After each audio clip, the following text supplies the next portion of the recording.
The Philippine Scout Rangers are a cut above the rest.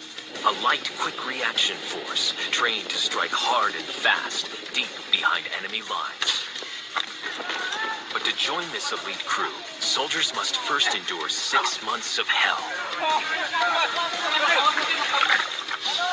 To earn the coveted tibay tab. It's a brutal selection course. Most will fail. To graduate, they must face a test of life. A live combat mission against insurgents, where some will pay the ultimate sacrifice.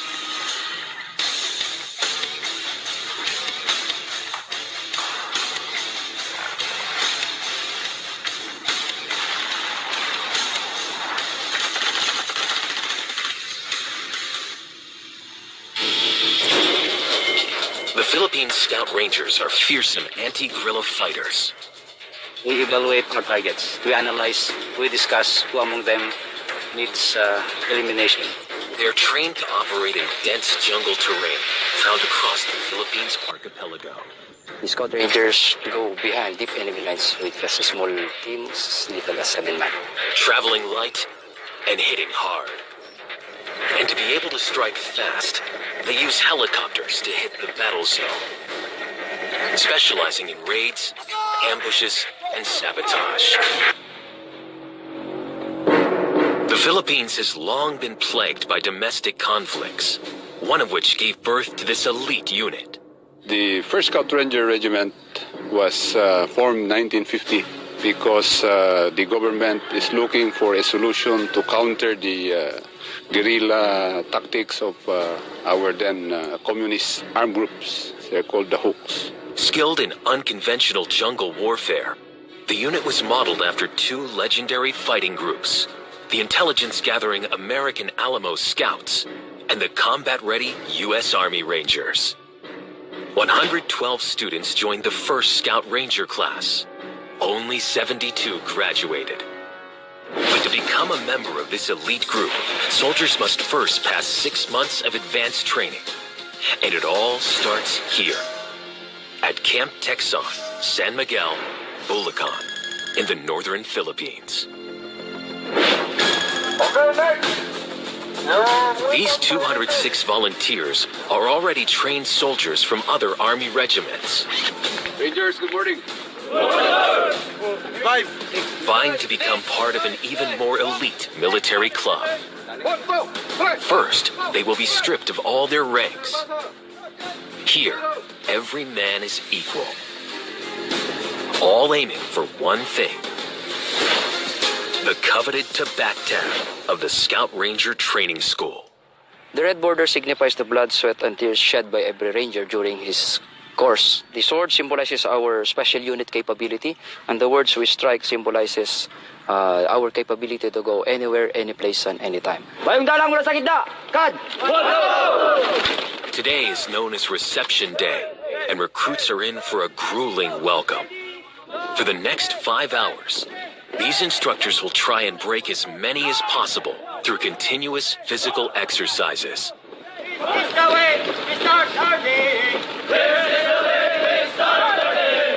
It's not just the instructors who will be brutal.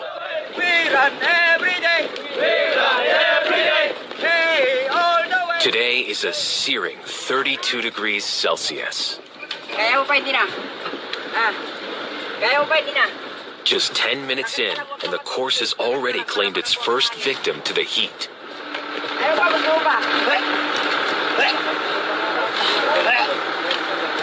But he's not alone.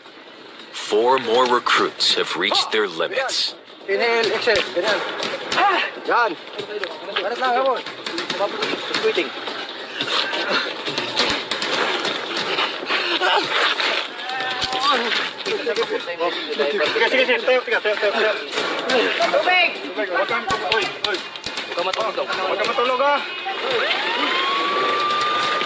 Recruit 54 has collapsed from heat exhaustion. He's being taken to the medical area to get his body temperature down. For others, hell has just begun.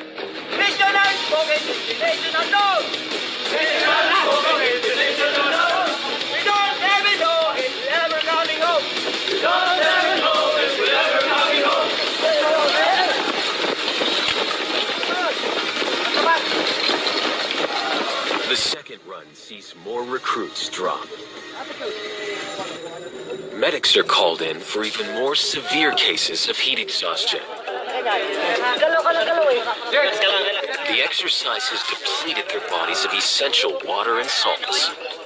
It results in dizziness, vomiting, loss of consciousness, and control.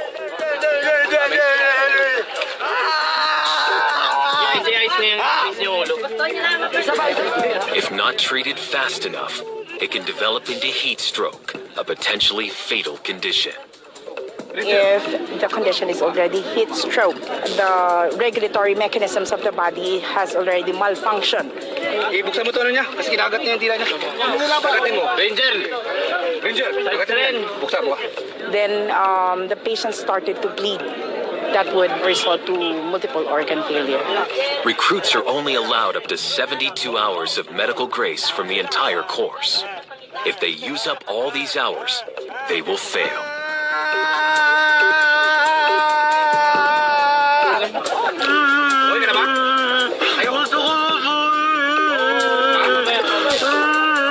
It's only been 1 hour since they signed up, and already, some are so ill they won't recover in time.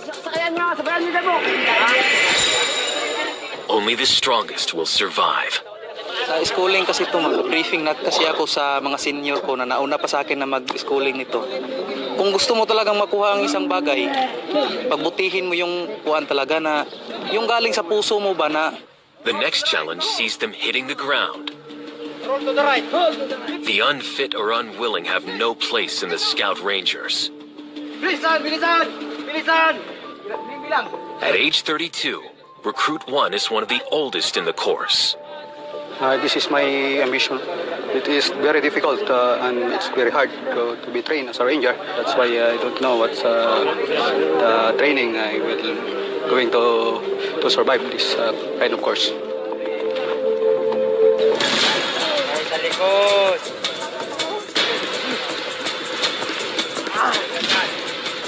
Kapay, sa likod! Kapa! Kapay!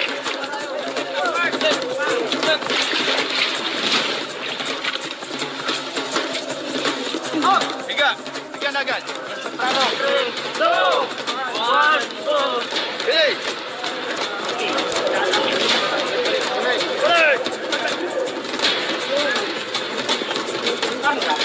2 hours to go. For those still in the game, the pain is nearly over. Reception has nearly ended. But this last tradition is a hard one to stomach. Chilies. Mo yan. Uy, sa lunok. Lunok. Paano mo kasama? Paano mo? Huwag nilunok. Lunok. Swallow. Swallow! Right now, this is the final phase of our reception rites. So we're trying to let them eat the chili pepper and the juice of it. Okay. Sinuka mo. Inom mo. So after this, they're licking the tabak sign or insignia. Tabak! Okay. Yakapin niyo yung musang. Love yung musang. I love you, musang! And then the musang or the Black Panther is our logo for the Scout Rangers. Finally, reception day is over. But disappointment sets in as these recruits realize their Scout Ranger dream is over. Hindi ko na nalaman kung saan ako nag-give up yung katawan ko. Basta nagising na lang ako na parang nahihilo na hindi na nakayanan ng katawan ko. At the end of day 1, the damage is clear. 35 have quit. 171 remain standing. And this is just the beginning.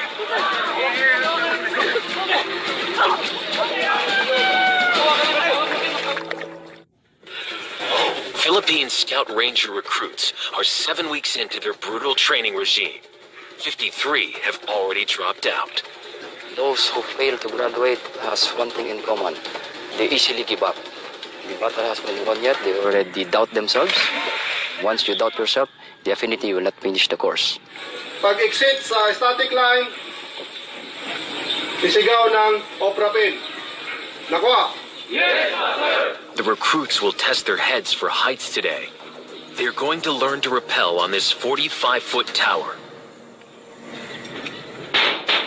Ranger Prater, request permission to enter the tower at the back. Sergeant!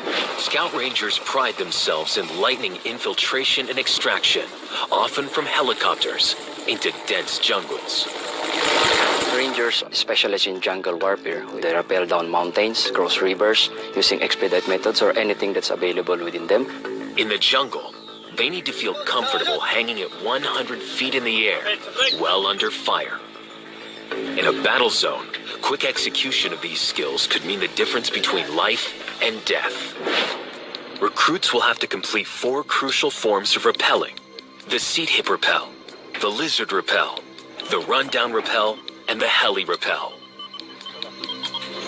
And then, hawak sa brake. Get apart. Okay. Hold the rope. Recruits 1 and 155 are up first with the seat hip rappel, used for mountain evacuations. Recruit 155 is one of the youngest in the course. Naramdaman ko po, kinakabahan po ako ngayon. Dahil first time ko po ito nilulula dahil sa mataas ng tatawirin nito. Pagsubok po sa buhay. Go. Ranger Robo, ready to perform. Sit hip rappel for start. Ranger Kirante, ready for perform!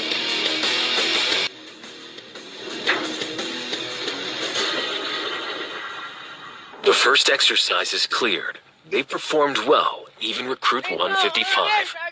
Ito lang yung nagawa namin na medyo kabado hanggang sa ngayon. Kabado pa rin. Pagkatapos ko ng talon, parang nakangkit ko na yung kaba ko sa loob ko. For the next few hours, each recruit gets a turn to perform the other 3 types of rappels. Yung hindi namin napapansin na pagkaragala yung estudyante. Once na hindi nakahook up, malaglag siya or matulak ng kasama. For recruit 197, the lizard rappel used for clearing rooms with hostages is proving a challenge. This fully loaded M16A1 rifle weighs over 3 kilograms. Hirap ito sa lizard. Yung tali, mas masakit siya sa biwang niya. Kasi pababa yung ulo, yung bigat nandun lahat, tapos may baril pa. Masakit talaga siya.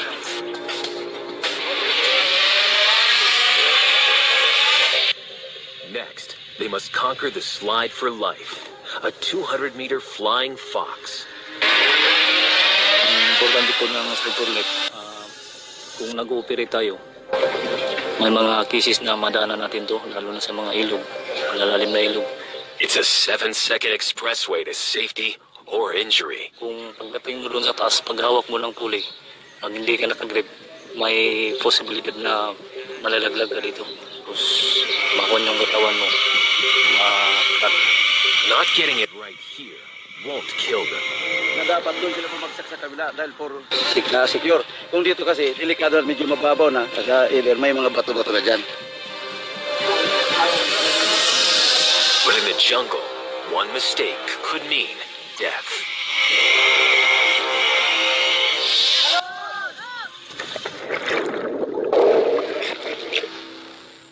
Next up is Amphibious Training. Some recruits are weak swimmers. This phase will aim to weed out those that can't make the grade. Recruits will be thrown into this 12-foot deep river, blindfolded and in full combat gear, weighing 30 kilograms. The aim is to first disorient them, then see if they can calmly recover and reach the surface. For recruits terrified of water, this is their worst nightmare. Recruit 181 will confront one of his lifelong fears. So, kinakabahan ako dito kasi dito, mahina talaga ako sa buwan, langoy. Nung nangyari sa akin, nalunod kasi ako, matagal akong Sa tubig, may phobia na talaga ako dyan, pero sinusubukan ko lang yung parang kina-counter ko lang yung takot ko dyan.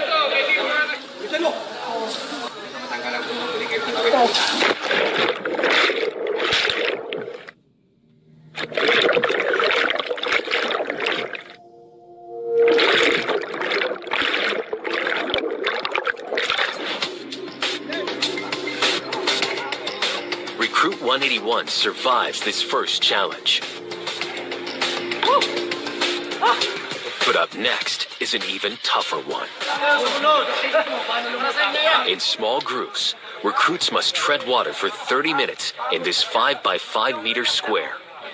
Fresh water has a density lower than salt water, making floating much more difficult.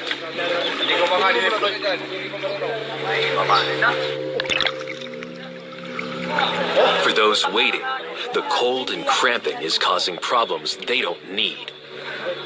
1 minute. Ranger, dito sa gitna. Ranger, gitna. Marunong na lumangoy pero hindi ko sigurado kung tatagal ng 30 minutes sa tubig. Madikyo kayo dyan. But recruits have more to worry about than staying afloat. Prepare. At the end of the 30 minutes, the instructors will jump in and attack the weak. 5 ka, sa gitna na kayo. 1, 2, 3, 4, 5. Time!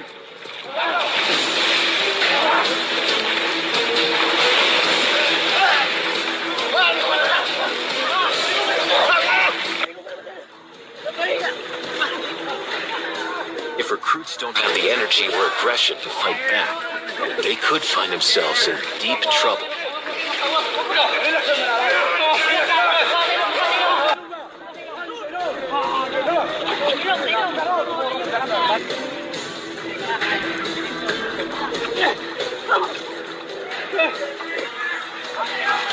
If recruits fail the first time, they are forced to redo this until the course director is satisfied. For the poor swimmers, this is hell. We have this drowning part for training for our recruits, for them to get prepared when they engage their enemies in the water. If someone is drowning them, they don't get panic, and they know what to do. 5 ka, sa gitna na kayo. 1, 2, 3, 4, 5. Time!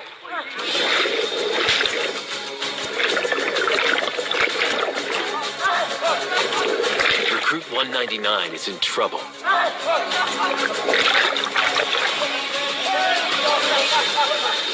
Ano yung sinakyan ako ni CD. Talagang mabigat siya, parang mawawalan na ako ng malay talaga.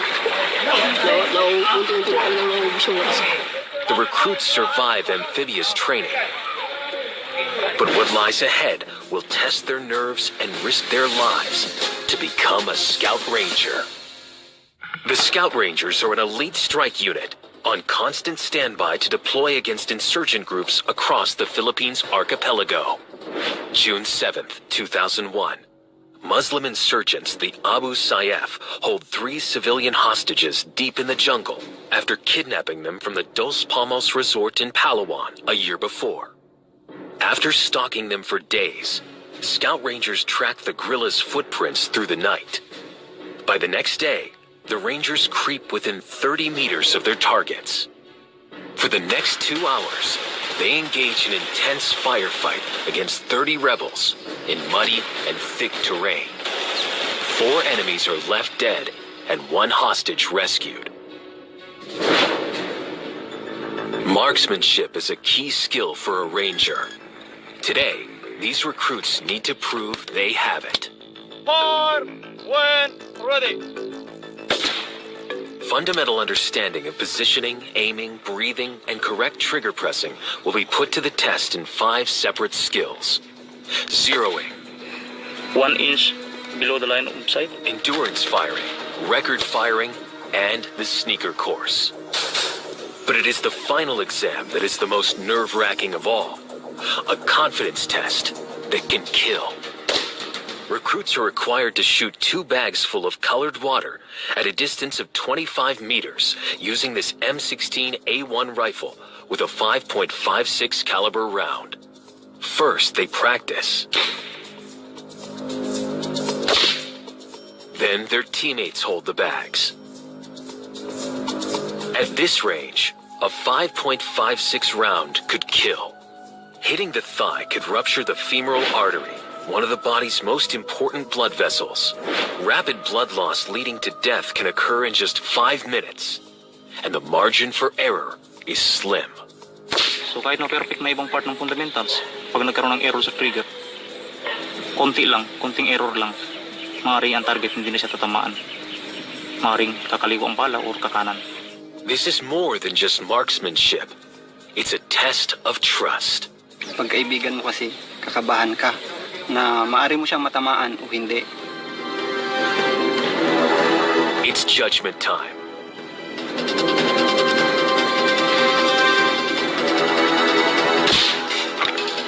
One target down.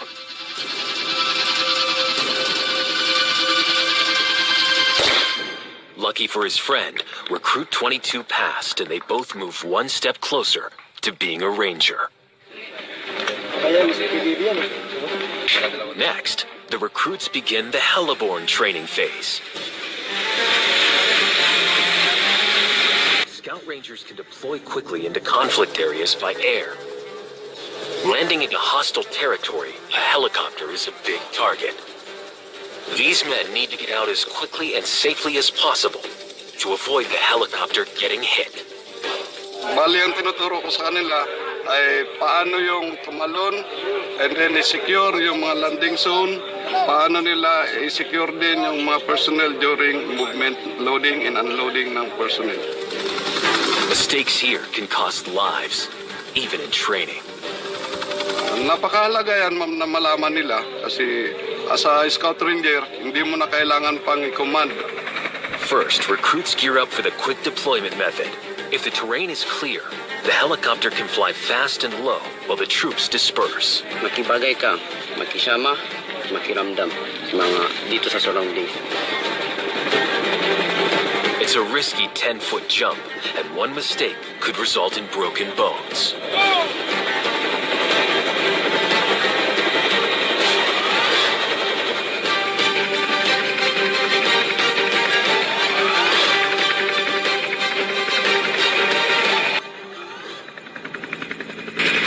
Next, they have an even tougher challenge, heli-repelling. Yung heli-rappel ay ginagamit yan during infiltration na kung saan hindi kayang bumaba ng aircraft, hindi kaya niyang bumaba ng sa ground, mag-touch sa ground, kaya kailangan magbaba yung tropa use of the rope. Recruits practiced this skill at the tower earlier in training, but now they take it to new heights. They need to complete nerve-wracking drops from 50, 70, and finally 80 feet above the ground, with nothing to stop them but their hands. Ang nervous ay hindi natin it's inevitable. Talagang ganyan. Pag una, nervous pero i-control mo. Recruits first tackle the 50-foot drop.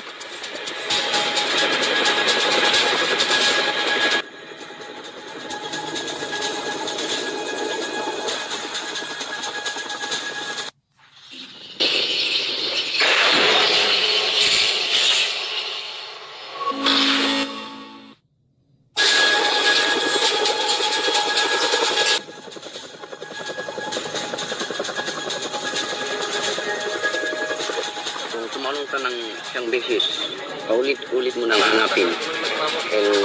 Nagaganahan ka na at excited ka na.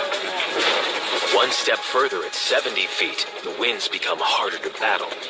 Training is located near the mountainous areas, so tendencies for the wind to blow from all directions, making it harder for the pilots to control the aircraft.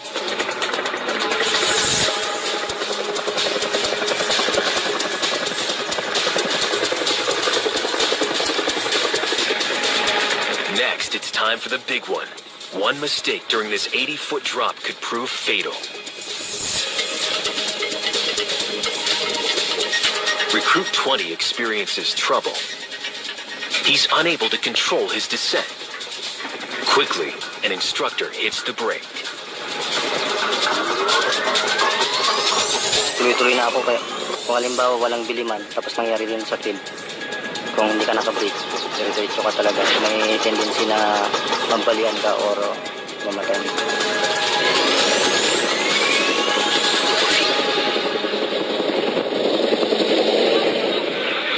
Tomorrow, the recruits will face their toughest challenge yet. 153 recruits remain in the fight to become an elite scout ranger. Today is the beginning of Hell Week. A culmination of everything they've learned put to the test. For the next 6 days, there will be no rest for them. We push the students to the edge, testing their stamina, confidence, psychological toughness. As the day goes by, the test will get tougher. If they fail one part, the recruits will be recycled or returned to their mother unit. First up is land navigation. Land navigation is very important as a scout ranger. Scout rangers should never get lost in the jungle. If you get lost, you won't be able to accomplish your mission. You will jeopardize your team. The stakes will be high in 3 months' time when these recruits face real enemies. They must prove they can lead the way. Each recruit is given a unique navigation route comprising of any 5 of these 24 targets. The chart contains a set of colors with different corresponding letters. They have to find their way point to point, but no one route is the same for any of these 153 recruits. They have 4 hours to complete the test, and the course could see them covering over 12 kilometers. If a recruit returns late or does not complete his answer sheet correctly, he will fail. Recruit 8 has reached 3 of his 5 targets in under 2 hours. It's 170 degrees and the distance is 1,100 meters from here. It's my 4th target. Now on to his last destination. Because there's a stake under the mango trees. But the directions to this one aren't as straightforward. Ito to, susundin yung bakod na yan. Yan po rin, sir. O, ganun? Ito ba?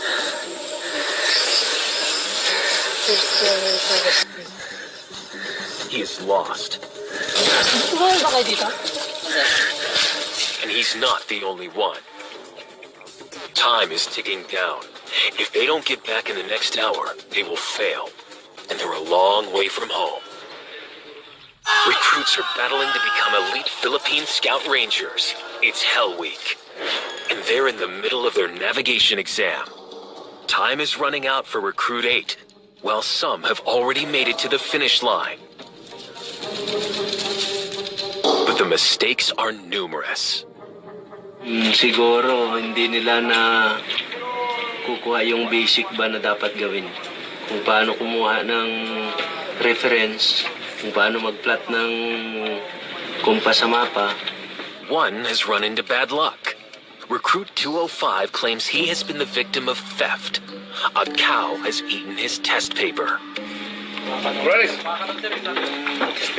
People sir, yan yung baka sir. Baka o, baka sir. Doon sa kon sir, may nakatali kon sir sa palatong target sir. Bakit naman kakainin ng baka yung papel? Hindi naman na kinakain yan. Kinain sir, yung folder mo nga sir, yung kinain, may mga laway pa sir. Tignan mo nga ito kung tama talaga na, no? Breeze. The instructors don't believe him. It's a nervous wait as they check out his story. Sinasabi ko naman yung totoo. So, sa instructor na lang yan kung maniwala sa hindi, basta... They can't verify his story, but they will give him the benefit of the doubt. Recruit 205 is given another chance at the test. Banat, he will join. But fail this time, and he will be out of the course. Back in the field, Recruit 8 gets some help. Well, doon sila, dinaanan niyo. Sila poste. Ruto. With just 50 minutes to go, his fifth and final station is done. Recruit 8 heads back to the training school to meet his comrades. Recruit 205 returns from his second consecutive test, just in the nick of time. It's the moment of truth. But it's not good news. Sa pag-umpisa pa lang, wala na. Pangalawa, wala din. Ano ba, zero? Wala sir, wala talaga. Hindi talaga tumama. He's failed. As a recycled recruit, it is certain that his journey to be a scout ranger is over. Basta once na kamali ka sa unang target pa lang, kamali na talaga lahat yan. Kaya doon ako talaga sumablay. At the end of the navigation day, 20 recruits have failed. For recruit 35, it's a cruel end of the road. Talagang masakit talaga. Hindi ko akalain na sa tagal namin na training. Tapos yung pinag-iingat-ingatan mo na training mo, parang isang pagkakamali mo lang, biglang nawala lahat, nagunaw lahat.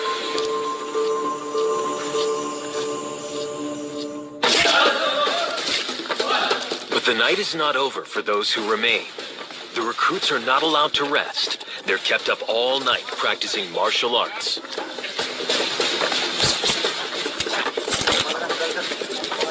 This is not designed to make them experts at fist fighting, but to wear them down.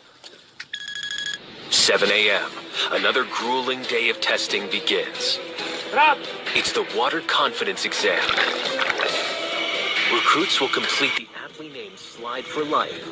But first, they need to successfully swim across this lake in uniform and combat boots, weighing down the body. Recruit 181 struggled with the earlier swimming tests. But this one is harder. The weaker swimmers panic. Nasa gitna ako ng tubig, halos marami akong nainom na tubig na pumasok sa bunganga ko. Talagang pilit ko pa rin nilulutang yung sarili ko sa taas para makakuha ng hangin. Akala ko hindi ko may susurvive yung langoy. It's Recruit 181's turn. Fail this, and he will be off the course.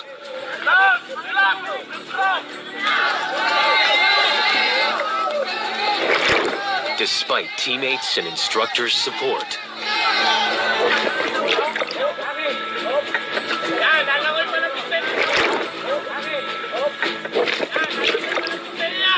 it's not his day.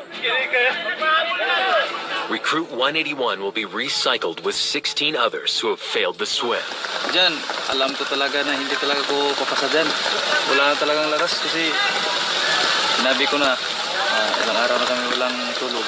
Pero before mag-open yung next class, practice muna ako ng langoy. But his fellow failed comrades don't take the news so well. Ranger Reyes, bakit umiyak ka? So itong class na to, kasi maski anong pilitin natin, hindi man rin kayo pala makakapasa. Next class kayo mag-join. Kuha? Yes. So magbalot ng mga gamit nyo? Yes. Okay. Yan lang. Marino na yan, Marino. Day 4 of Hell Week. 116 recruits remain in the Philippine Scout Ranger training course. Over 40% of the class have dropped out or failed in the last 2 months. Pagod po yan. Parang yung katawan mo yung bibigay. Kailangan mo yung palakasin yung isip mo, stamina para makasurvive. And with 2 more days of Hell Week, followed by a real operation against real insurgents, the road ahead is long. Miss ko yung mag-ina ko. Mag-ina ko, anak ko. Hope sana na maintindihan nila ang trabaho ko. Malakas pa rin ako. Kaya ko ito i-survive. 4 a.m., recruits have to complete a 24-kilometer rucksack march. They haven't slept in over 100 hours. Medyo pagod pa ang katawan pero kakayanin. Para sa mga mahal sa buhay, isipin na lang na madali na makita yung kuwan.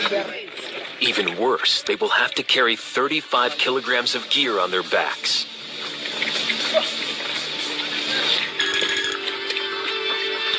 They march as a team, but it's an individual assessment.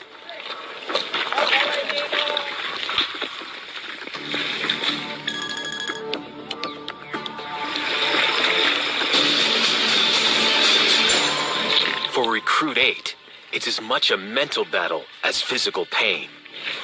Kailangan matapos to. Hindi. Babagsak. Sayang naman mga pinaghirapan namin sa 2 buwan.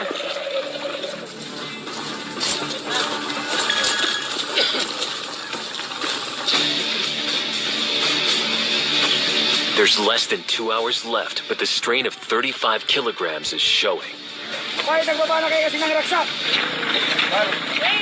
Buwabaw na tong jungle pack namin sa likod namin. Sakit na rin sa paa. Pero malayo pa ang lalakarin namin. Team leader! Team leader!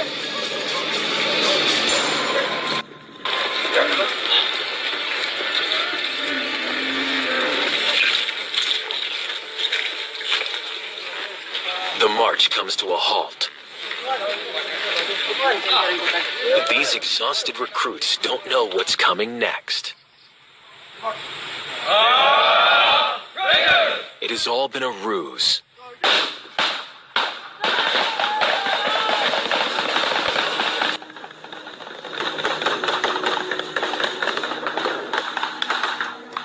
For the most feared test yet, escape and evasion is about to start. Escape and evasion is an exercise wherein students get a chance to feel what it's like being caught by the enemy. Recruits will be held captive and treated as prisoners of war. It's a reality that could happen in just 3 months when they go into real battle. Kasama ko rin ang baril. Mga commander! Dali ang mga yan!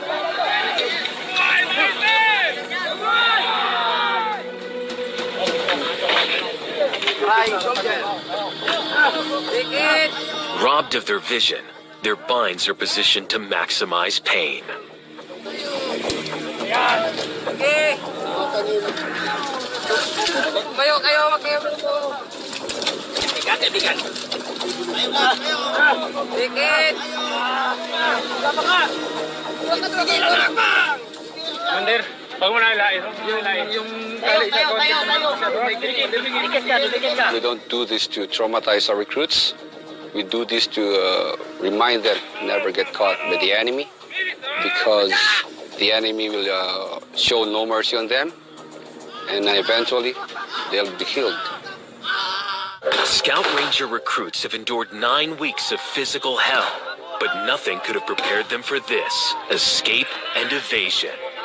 For the next 17 hours, recruits will be subjected to various forms of torture. The aim is to make them fear capture. Ang experience ko naman sa iko-iko ay biglaan, nakakagulat na hindi mo talaga maasahan na mangyari habang nakadapa kami dun sa parang nararamdaman ko na yung mangyayari sa katawan ko. Parang alam ko na dito talaga mahihirapan ako.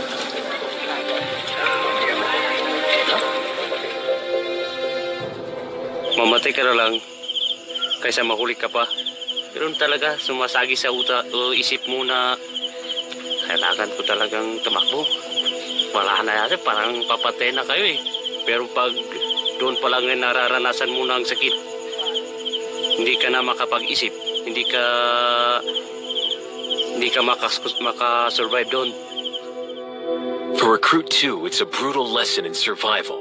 I think your loyalty to your country is really being tested. You will realize, give information to the enemy once you experience pain. It's been 12 hours since the recruits were captured. What happens during this time is top secret.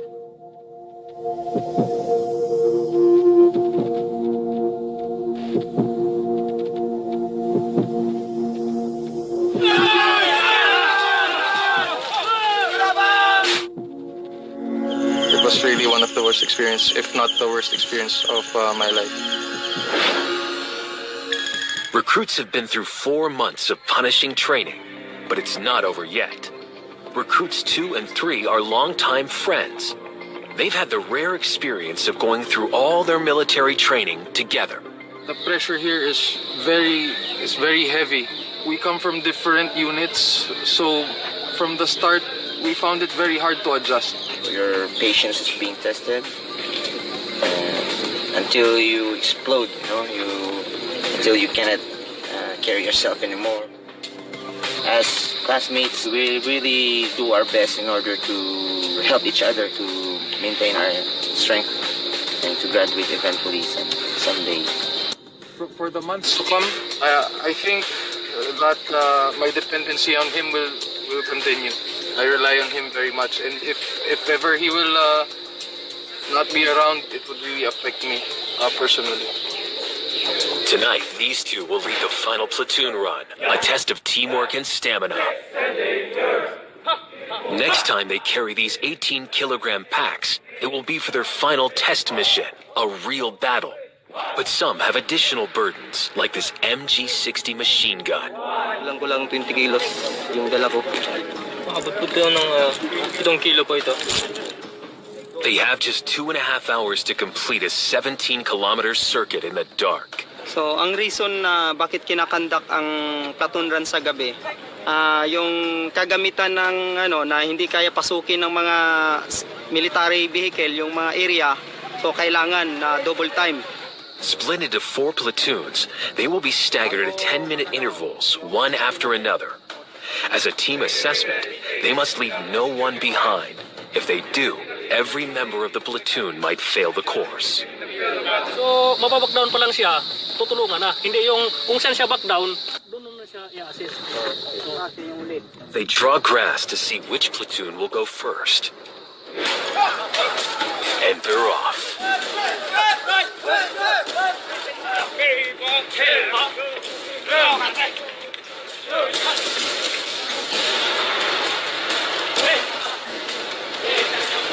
"60 minutes into the run. So far, so good.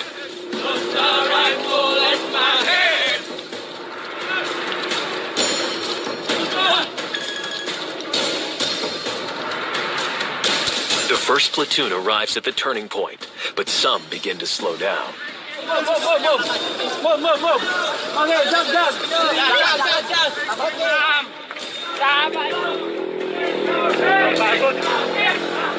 Pero kakayanin namin to. Kaya pa. Attitude. Medyo napagod kaya kinuha ko yung baril na para makarecover po.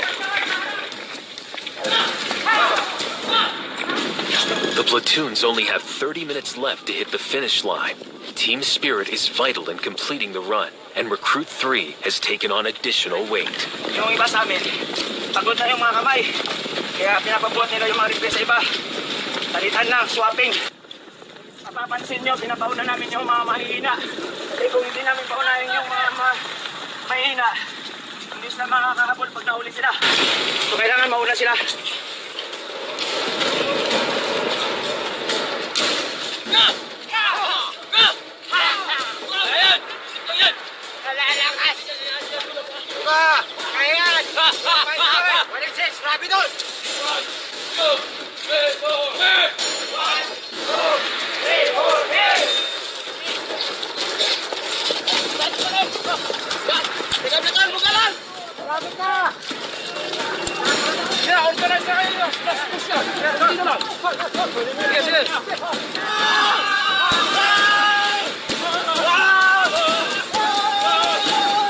The team make it in time. We feel happy because we did it properly and we the other time we passed.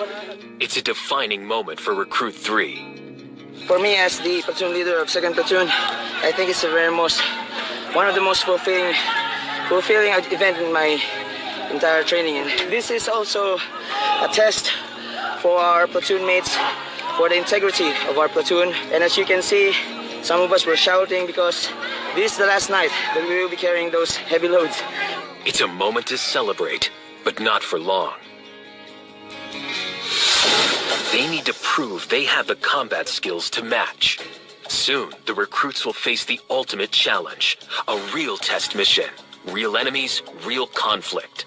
One they might not return from. Test mission is a must for the members in order for them to graduate. That differentiates the Ranger training from all other military training. They could face the Abu Sayyaf, the Moro-Islamic Liberation Front, and the New People's Army. Battle-hardened insurgents. But Recruit 3 is not daunted. Every mission given to us, we will accomplish them with great achievement. And here in Scout Ranger Training School, they're not just training soldiers to become Rangers, but Rangers to become heroes. As Recruit 3 and his class head into real battle to gain membership into this elite club, the class ahead has just returned from their test mission. I have the honor to present to you 2 Army officers, 85 Army enlisted personnel, and 2 police non-commissioned officers who have satisfactorily completed all the requirements of Scout Ranger course. These 89 recruits have endured one of the longest test missions in training history. We spent 2 months in the Eastern Mindanao Command. 5 personnel, Army personnel have abducted and we are tasked to rescue them. But one recruit didn't make it back. Accept also the soul of the class member who offered the ultimate sacrifice for peace. Sobrang lungkot. Tapos, yung tao pa na halos nagsasabi ng problema, tapos yung taong pwede mo rin masabihan ng problema. Kasi masakit din sa akin kasi halos naging parang kapatid ko na rin siya. One man died trying to earn this badge. But for those in this class that survived, By virtue of the authority vested in me as the commander of 1st Scout Ranger Regiment, these 8 months of hardship have earned them the Tobacco tab.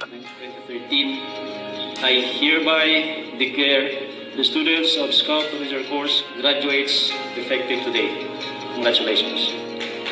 After being tested under fire, they now have the right to call themselves Scout Rangers. We are happy and free. Birds and feather we gather together. Scout Rangers of fortune are we. We sing greetings and night with a song.